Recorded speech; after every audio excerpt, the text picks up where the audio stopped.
Continuing our crazy and amazing itinerary of visiting 5 national parks in 5 days in Utah, this is a must outwardly stop you must make in between. This is Goblin Valley State Park, and I'll show you how to make the best of this visit in the end of the afternoon, your options to camp and spend the night here, the one activity and sightseeing you cannot miss, and spending the night for the most impressive stargazing of your life. I was even able to photograph the Milky Way. You need to stay to the end to see this. My name is Selena and welcome to my Utah Mighty 5 National Park season. Coming off of Canyonlands and completing the 2 major hikes in the park last episode, we are now driving towards the next national park, Capitol Reef. But in between, Goblin Valley State Park is the star of the night, literally.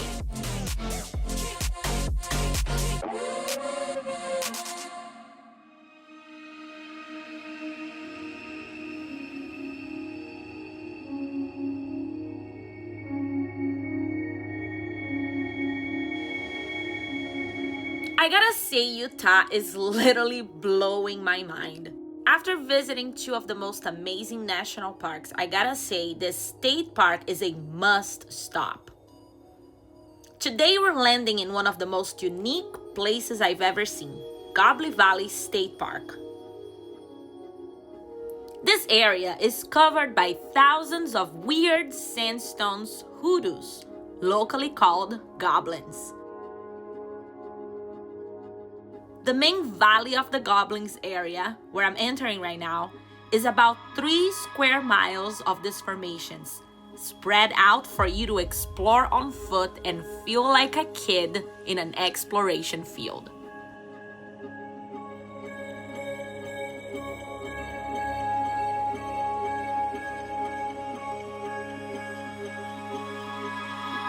Imagine the Jurassic period, 140 to 107 million years ago. This area was on the edge of a shallow inland sea. Tidal deposits of sand, silt and clay sediments were left here. And over millions of years, these distinct layers hardened to become the sandstone, siltstone, and shale layers of the Entrada Sandstone Formation. The Entrada can be seen here and in many areas across southern Utah, including Arches National Park, where the sandstone is even harder. Now the question is, why there are so many goblins here and not in a large concentration anywhere else? While this area was a tidal flat, the area of Arches National Park was dry and covered in sand dunes. The resulting rocks determine the effects of wind and water erosion. The alternating layers of hard sandstone and soft siltstone created goblins here, and the hard sandstone left from ancient sand dunes created the fins and arches in Arches National Park. This was so cool to learn, especially the arches has been one of my favorites so far. Now a fun fact is the Valley of Goblins is continuously eroding. Even though very little change will be seen in our lifetime, old goblins will fall, allowing for a new generation of goblins to be created. Although erosion is a natural process, it can be accelerated by human impact. That is why they preach to please hike with care and respect this special outwardly place. I picked the Goblin Valley for this route because it's a little off the beaten track compared to visiting the 5 national parks in 5 days, but this gives so much character to your trip. And for my theme of fitting amazing places into a tight schedule, this is perfect. You can arrive, scramble around these goblins over here, catch a beautiful sunset turning them all golden, and then stay overnight to experience a sky that will literally blow your mind. Stick to the end to see. The plan here is to arrive in the afternoon or late afternoon. Get familiar with your camping area. Set up your tent if that's where you're using to camp. We're gonna talk more about the options once I take the van and explore the area and show you. But what your main goal here in a tight schedule is to explore this hoodoo zone and catch this golden light, turning them into golden goblins. Exploration time in the end of the afternoon. You can spend as much or as little, hike and walk as much or as little as you would like. Again, it's a 3 miles square for you to explore, so you can define how much of it you want to go through. Since I've been so tired of all of these hikes, I just did a little bit of exploration, and that was already absolutely an amazing time.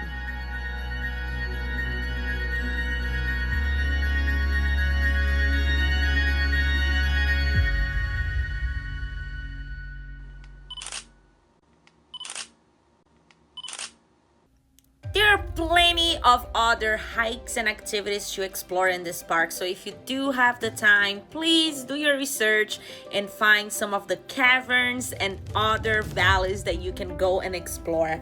But if you, like me, just have this quick stop in between your national parks, make sure you come here, explore this valley number 1, and now let me show you how the campsite of this park is absolutely out of this world. And you have 3 options here. If you're not traveling in a camper van like me, you can definitely come in a car and camp in your own tent.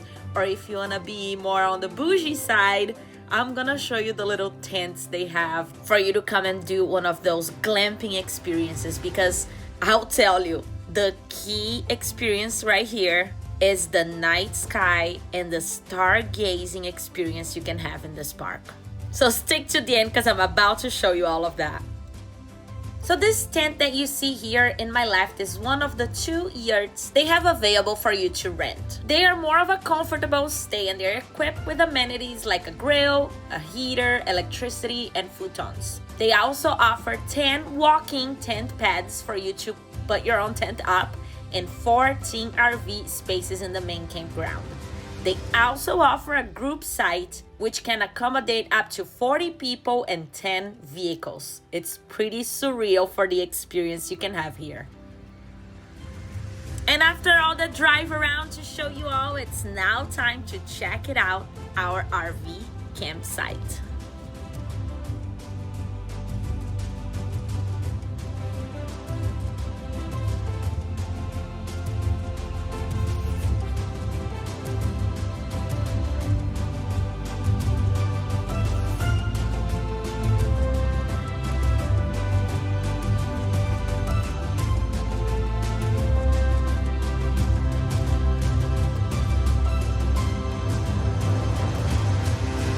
After playing with the goblins, we found our campsite at Goblin Valley State Park. And this is beautiful. Come check it out.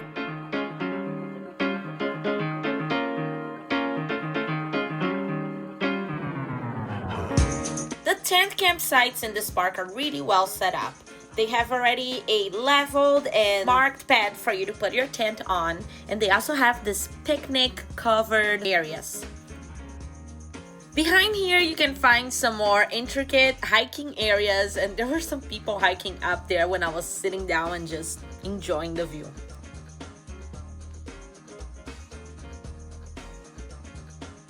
We got the RV campsite number 13, and I gotta tell you, the views were quite impressive, and it was just nice to finally lay down, relax, and I start finding some intriguing formations within these goblins. So tonight was the perfect night to cook a nice dinner. But you know what? I also had a perfect brunch this morning. I'm feeling lazy about cooking dinner today, and I'm just so tired. So I laid in the bed and watched the hills back in here a little bit with some wine and good old popcorn. And now I'm like, let me make a little cheese charcuterie board and wine. So that's the plan for the night. Cheers. And just like that, I end up getting excited and I decided to roast some carrots, ham, and toast, and then some tomatoes, olives, cheese, strawberries, and of course the spinach dip. Now let's go sit outside and enjoy this charcuterie, something board plate with some Moscato wine. Let's get this. Ah, amazing how this works on YouTube. All right, let's go enjoy, everyone. So here I am, sitting at this weather-worn picnic table on the red sandstone of Goblin Valley State Park in Utah. A small board of cheese and charcuterie and a glass of wine, and the day quietly surrendering to the night. As the sun slips behind the horizon, I look out across those odd mushroom-shaped goblin hoodoos formed from Entrada sandstone nearly 180 to 140 million years ago, and I feel so small, and yet so wide awake, navigating through my thoughts. The sky above me is nearly untouched by artificial light. This place is certified as an International Dark Sky Association Dark Sky Park, and in 2015, the park's night sky team declared that it has one of the darkest skies nights on Earth. That means in a few minutes, when twilight deepens and the stars begin to bloom, the Milky Way will arch across the sky like a silver ribbon, an astonishing reminder that we live beneath something vast and timeless. I chose this spot because I'm doing 5 national parks in 5 days, fast, fleeting, focused, and yet I wanted one night to just be, just breathe, just watch the sky turn, to be reminded that courage doesn't wait at the edge, it meets you right in the middle of that leap.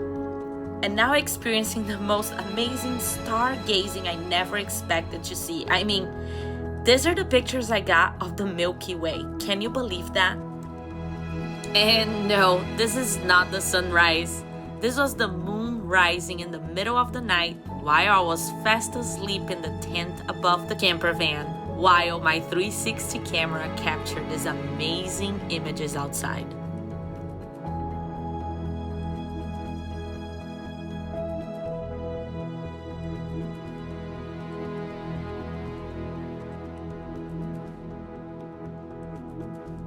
And make sure you subscribe because next Sunday. And sometimes, you know, your plans is just like that. Like you have this dream about reaching this destination. And to be honest, the drive here was just as a great activity. Am I gonna make it to the incredible Bentonite Hills? Stay tuned so you can see some of this full video and how I got it. Plus, we finally make it to park number 3, Capitol Reef, and the best things you must do while you visit there. I'll see you next Sunday, adventures. Meanwhile, catch up with the previous episode where we explored Canyonlands National Park in one day.